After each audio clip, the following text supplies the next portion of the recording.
नमस्कार, मी मेघा कांबळे स्वागत करते माझ्या यूट्यूब चॅनलमध्ये। आजच्या व्हिडिओमध्ये आपण HTML मधील दोन महत्त्वाचे टॅग शिकणार आहोत, ते म्हणजे हेडर आणि पॅराग्राफ टॅग।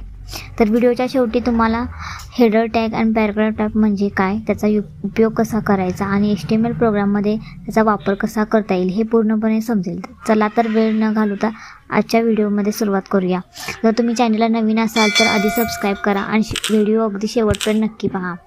तर सुरुवातीला आपण पाहणार आहोत हेडर म्हणजे काय, व्हॉट इज हेडर। तर हेडर बघा, अ हेडर म्हणजे heading is used to define the title or heading of a page. तर हेडर म्हणजे काय, तर आपण वेब पेजवरील टायटल किंवा हेडिंग तयार करण्यासाठी केला जातो। तर HTML मध्ये H1 ते H6 असे एकूण 6 हेडर टॅग्स असतात। यामध्ये H1 हे सर्वात जास्त मोठे हेडिंग असते आणि H6 हे सर्वात लहान हेडिंग असते। तर त्याचा यूज करणार आहोत आपण। व्हिडिओच्या शेवटी तुम्हाला प्रोग्राममध्ये समजेल की H1 to H6 आपण कशा प्रकारे इथे पाहू शकतो। जर तुम्हाला एखाद्या PDF मध्ये H1 to H6 पर्यंत हेडर द्यायचे असेल तर अशा प्रकारे तुम्ही ते देऊ शकता। त्याचे एक्झाम्पल बघूया। तर बघा, हेडरमध्ये एक H1 टॅग घेतलेला आहे, देन मेन हेडिंगसाठी ते आपण वापरले, सब हेडिंग H2 साठी वापरले आणि सेक्शन हेडिंगसाठी H3 वापरले। तर अशा प्रकारे हेडर टॅग इथे आपण यूज करणार आहोत। देन नेक्स्ट बघा, पॅराग्राफ टॅग।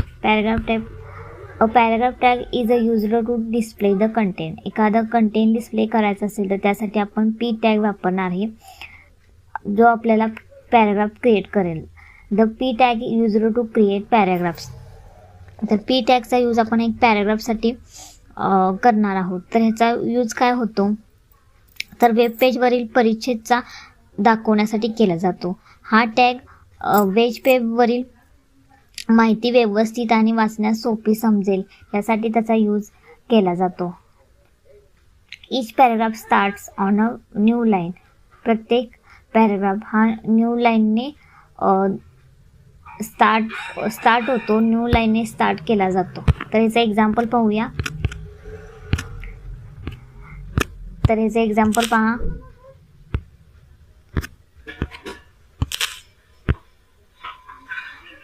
पी टॅग घेतलेला आहे। त्याच्यामध्ये आपण एक शॉर्ट लाईन किंवा एक लॉंग लाईन सुद्धा टॅग देऊ शकतो। तर आपण सुरुवातीला वेलकम टू HTML ट्युटोरियल घेतले, एक सिंगल लाईन दिलेली आहे, मल्टिपल सिंगल लाईन सुद्धा वापरू शकतो। किंवा एखादा लॉंग पॅराग्राफ आपल्याला इथे डिस्प्ले करायचा असेल तर त्यासाठी सुद्धा P टॅग यूज करून आपण इझिली आपण दाखवू शकतो। तर आपण व्हिडिओमध्ये पाहणार आहे की कसं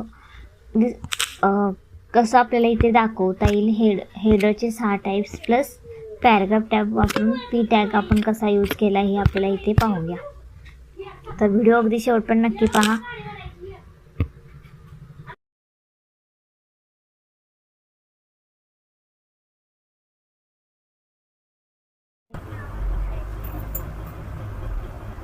तर बघा, इथे बेसिक टॅग्स दिलेला आहे, असं फॉर्मॅट आपण बघितलं। तर याच्यामध्ये आपण हेडर टॅग यूज करणार आहे। आता बघा, मी H1 ते H6 पर्यंत हेडर टॅग घेते, हेडर असं नाव दिलं आहे, तुम्ही दुसरं काहीही देऊ शकता। देन नेक्स्ट बघा,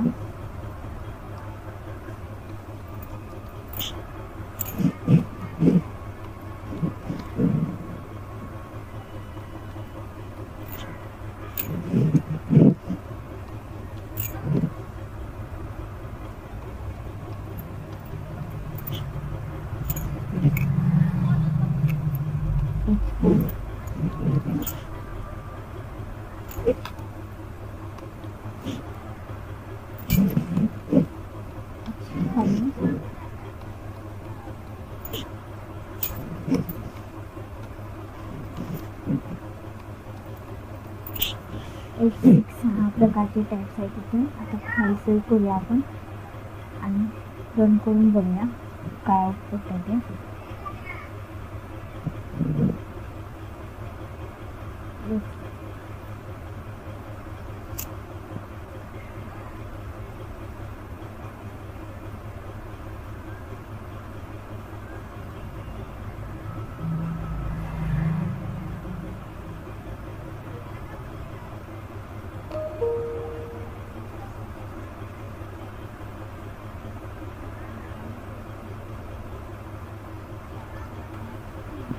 तर बघा या ठिकाणी हेडर टॅग शो होत आहे. तर अशा प्रकारे आपल्याला विज्युअल स्टुडिओ कोडमधून प्रोग्राम रन करून पाहता येईल. तर व्हिडिओ आवडला असल्यास चॅनेलला लाईक करा, सबस्क्राईब करा आणि कमेंट करून नक्की सांगा की व्हिडिओ कसा वाटला. थँक्यू.